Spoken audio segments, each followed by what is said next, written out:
Hey guys, welcome back to another tips and tricks on AutoCAD, and today's tutorial will be talking about the UCS icon. So if you don't know what a UCS is, it's a coordinate system. So this icon, as you can see, this is a UCS.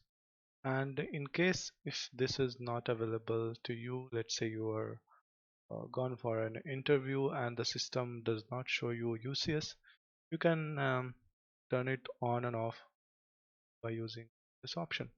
So all you have to do is go to your view ribbon and you'll see the UCS icon right over here. You can click to turn it off and turn it back on like that.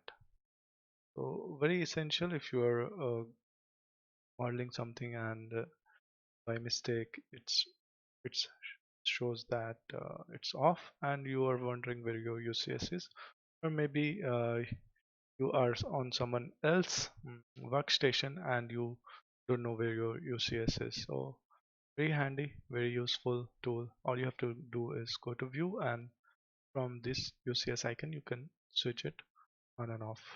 Alright, I hope you guys like it, and press the like button if you find this tip helpful, and subscribe if you are still watching. See you in the next tutorial. Peace out.